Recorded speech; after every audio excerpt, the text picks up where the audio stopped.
Oi pessoal, estamos aí na luta e vamos vencer, né? Nós aqui vamos começar a nossa apresentação. A gente vai falar da metformina, que é o único medicamento da classe da biguanida vendido aqui, disponível aqui no Brasil. Nós estamos em trio para esse trabalho: Gisele, Luiz Alberto, eu e Verônica. Estamos no 7º período e a matéria é farmacodinâmica. Uma pequena história, o tempo é curto, uma pequena história da metformina. A metformina é um subproduto extraído da planta galega, lilás francês, usada desde a idade medieval. A galegina, usada do início do século XX até 1957. A galegina é extraída posteriormente desse lilás francês, com o nome de glucofage, comedor de glicose. E a partir daí veio se chamar metformina. Interessante que eles, na época, eles tinham um problema com urina, muita urina, algumas pessoas, e muita sede. Descobriram que essa planta tinha propriedade curativa. Agora, comentando sobre a insulina no organismo.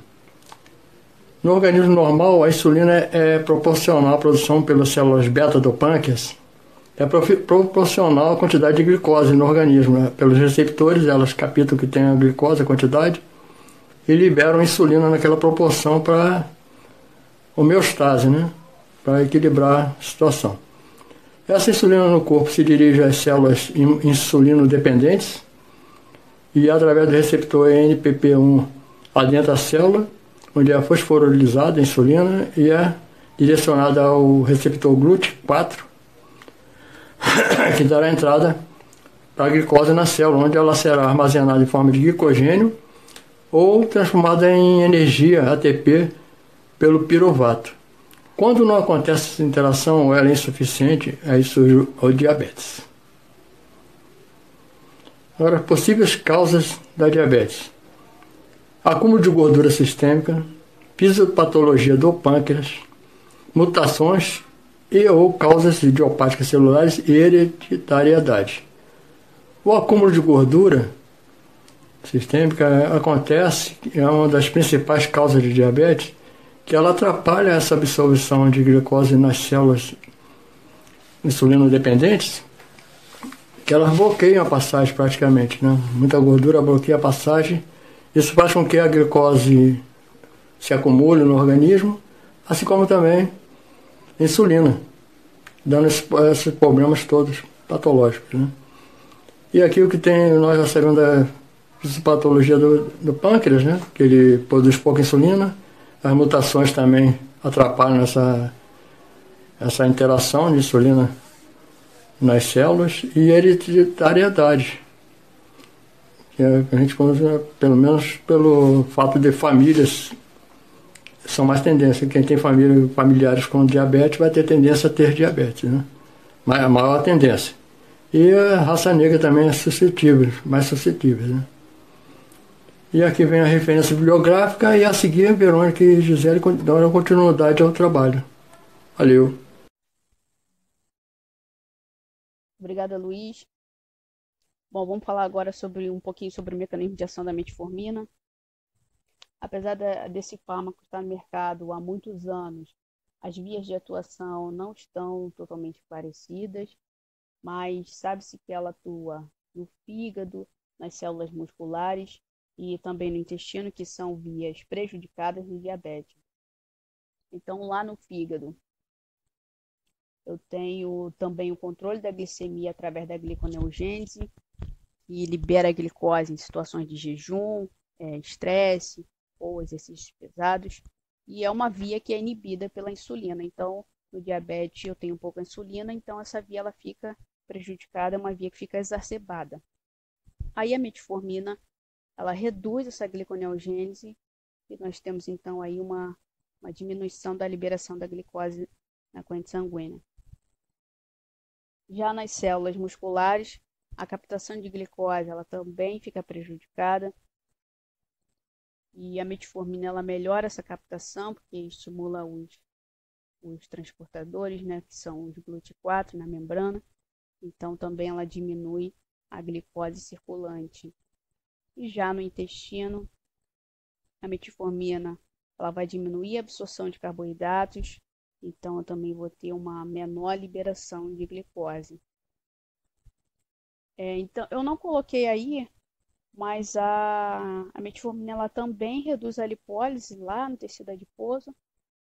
Então, consequentemente, nós temos aí uma diminuição nos níveis de LDL, né, que é o colesterol ruim, e temos um aumento discreto no HDL, que é o colesterol bom. Como a metformina ela atua no fígado, né? Então, pacientes com insuficiência hepática, gente, não devem usar esse fármaco, porque não vai agir da forma que deveria, né? Já que os hepatócitos estão prejudicados. E em pacientes com insuficiência renal também não devem usar esse fármaco, porque pode haver o acúmulo da metformina e aí resultar num maior risco de acidose lática. É uma coisa rara, mas pode acontecer. Efeitos adversos mais comuns, temos diarreia, náuseas e anorexia. São efeitos relatados mais no início do tratamento e estão relacionados com a dose.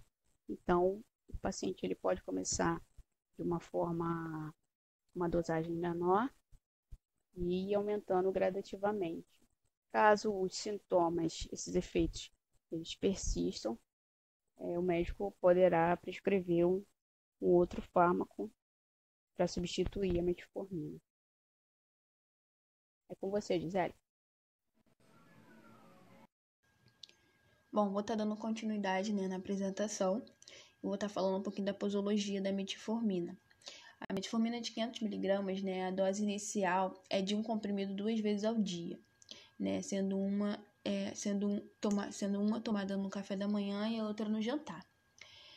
Se necessário, essa dose pode ser aumentada semanalmente de um comprimido até chegar no máximo de 5 comprimidos diários, né, equivalentes a 2.500mg. A metformina de 850mg, a dose terapêutica inicial é de um comprimido no café da manhã.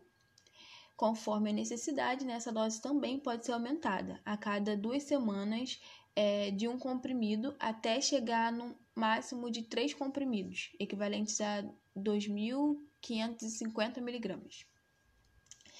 E a metformina de 1 grama, né, a dose recomendada dessa metformina de 1 grama é de um comprimido no café da manhã e o outro no almoço, né, ou no jantar. A dose, né, para criança acima de 10 anos, 10,3, de no máximo, né, a dose diária, né, não deve exceder de 2.000mg. Bom, vou falar um pouquinho de outros usos da metformina, né? A metformina também é indicada no tratamento da síndrome de ovário policístico, né? O tratamento da síndrome do ovário policístico apresenta uma ampla gama de agentes terapêuticos, incluindo os sensibilizadores de insulina, que no caso, a metformina. Bom, a metformina pode ter um efeito favorável em determinados grupos de mulheres. O uso da metformina para engravidar em pacientes com a síndrome dos ovários policísticos, né, deram resultados satisfatórios em alguns estudos, né, e em alguns casos, né, até teve relatos de que ele fez a limpeza, né, dos ovários de cistos e também regulou, né, a menstruação dessa paciente, mostrando uma eficácia, né, no tratamento. Como na maioria das mulheres com síndrome dos ovários policísticos, né, a maioria dessas mulheres são resistentes à insulina, a metformina ela constituiu uma boa ação, né, no tratamento, em alguns casos.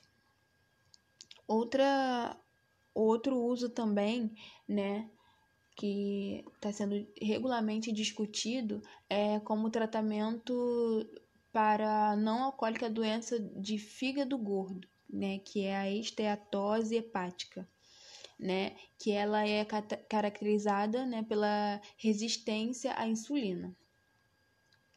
E um outro também né, a outra forma de usar, né, é para o emagrecimento, né? A metformina, como ela facilita a ação da insulina produzida no pâncreas, né?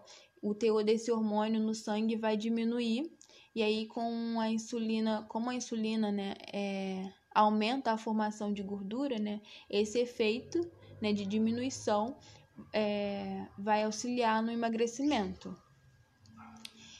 E já se noticiou, né, tem alguns sites, né, falando sobre que a metformina pode contribuir para a perda de peso de pessoas não diabéticas e não resistentes à insulina.